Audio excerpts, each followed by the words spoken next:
toward a more perfect democracy. The Declaration of Independence, issued by the Continental Congress on July the 4th, 1776, explained why the American colonists broke away from Great Britain and became a free and independent nation. People have rights, the Declaration stated, and form governments to protect those rights. The right of the people was to throw off a government like that of the British that failed to guard those rights. By declaring independence, American colonists in 1776 began to build a democracy in which the people were to rule themselves through elected representatives. Now, the people were king. After 1776, the 13 colonies became 13 independent states. Voters in each state expanded democracy by adopting new state constitutions, creating new state governments, and electing their own representatives. Pennsylvania and Virginia included in their new constitutions Bill of Rights that guaranteed specific liberties in those states. Government of the people did not represent all of the people at the beginning. When Thomas Jefferson, the primary author of the Declaration, wrote that all men are created equal, he was indefinite about including African Americans, Native Americans, and women. Principles of universal liberty and democracy applied mainly to white men of European descent. But the Declaration and the U.S. Constitution contained certain principles that acted as reference points for people who wanted to perfect democracy later on.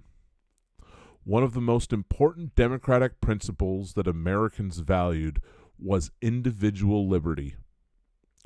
Democracy in the United States evolved and expanded in the 18th and 19th centuries as Americans who prized freedom tried to extend liberty to those who were not part of the people in 1776. For women and African Americans in particular, the promise of democracy was fulfilled over time. Women of the Revolutionary era valued freedom and hoped that one day they would be able to vote and have all the rights enjoyed by men. During the Revolutionary War, nearly 20,000 women accompanied the Patriot and Loyalist armies. Abigail Adams, wife of the second U.S. president, looked forward to independence, admonishing her husband John to remember the ladies and the new laws the states and Congress would create. By the 1840s, women rebelled against the idea that equality was something applying only to men. The women's rights movement reached a high point at the world's first women's rights convention in Seneca Falls, New York, in 1848, and women finally got the right to vote in 1920. In the southern states, however, slavery expanded after the 1790s, and cotton agriculture spread into the new slave states of the West. Abolitionists worked tirelessly to end slavery, but they were not immediately successful.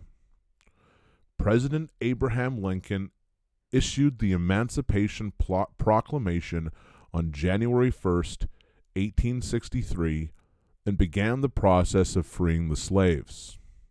But the end of slavery did not come until the Civil War was over in 1865.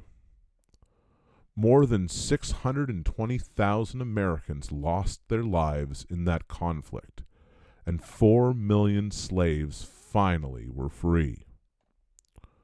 Freedom from the ex-slaves was only the beginning. The 13th, 14th, and 15th Amendments to the Constitution outlawed slavery and gave the freedmen citizenship and the right to vote. but full equality for African Americans did not come until the civil rights era of the 1960s. Freedom for many Americans came slowly, step by step.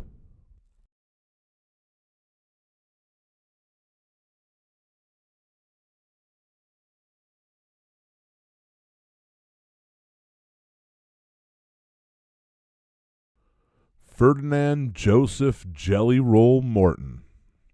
Ferdinand Joseph Jelly Roll Morton was born to Creole or mixed-race parents in New Orleans, Louisiana in 1890.